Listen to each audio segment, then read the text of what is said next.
18वीं और 19वीं सदी का यूरोप एक ऐसा समय जब यूरोप के कई देश अपने अस्तित्व और पहचान की लड़ाई लड़ रहे थे। इसी समय में जन्म हुआ राष्ट्रवाद के उस विचार का जिसने पूरे महाद्वीप को हिलाकर रख दिया। सबसे पहले हम बात करते हैं 1789 की फ्रांसीसी क्रांति की। इस क्रांति ने समता, स्वतंत्रता और बंधुत्व का नारा दिया और पूरे यूरोप में स्वतंत्रता की भावना फैलाई। राजा और सामंतों के खिलाफ जनता ने बगावत की और राष्ट्रवाद का बीज यहीं बोया गया। यह विचार यूरोप के कोने कोने तक फैला और लोगों में अपने राष्ट्र की स्वतंत्रता और एकता के लिए लड़ने की प्रेरणा जगी।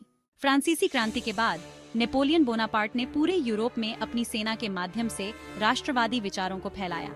लेकिन जब नेपोलियन की हार हुई तो वियना कांग्रेस 1815 में हुई, जिसने यूरोप के नक्शे को फिर से बनाया। परिणाम स्वरूप कई छोटे छोटे राज्यों ने अपनी स्वतंत्रता और राष्ट्र के लिए संघर्ष करना शुरू किया।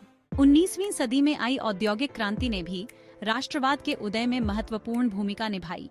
इसने न केवल आर्थिक संरचना को बदला बल्कि लोगों को अपने राष्ट्र और संस्कृति के प्रति जागरूक किया। शिक्षा और जागरूकता के प्रसार से लोग अपने अधिकारों और पहचान के प्रति सचेत हुए। इसी समय रोमांटिक आंदोलन ने कला, साहित्य और संगीत में राष्ट्रवाद की भावना को और बल दिया। जर्मनी, इटली और अन्य यूरोपीय देशों के कवियों और कलाकारों ने अपने देश की संस्कृति और इतिहास को गर्व से व्यक्त किया। इसने लोगों में अपने राष्ट्र के प्रति प्यार और सम्मान को बढ़ावा दिया। इटली और जर्मनी का एकीकरण राष्ट्रवाद की शक्ति का सबसे बड़ा उदाहरण बना। ऑटो वॉन बिस्मार्क के नेतृत्व में जर्मनी का 1871 में एकीकरण हुआ, जबकि ग्यूसेपे गारिबाल्डी के नेतृत्व में इटली का 1861 में। यह साबित हुआ कि जब लोग एकता और स्वतंत्रता के लिए संघर्ष करते हैं तो कुछ भी असंभव नहीं होता।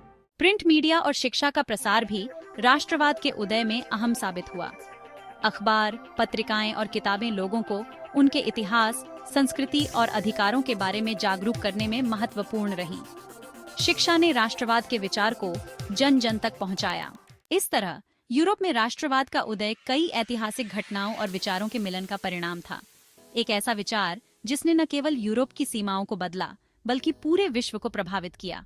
अगर आपको ये वीडियो पसंद आया हो तो इसे लाइक और शेयर करें और राष्ट्रवाद के ऐसे ही और दिलचस्प इतिहास के लिए हमारे चैनल को सब्सक्राइब करना न भूलें।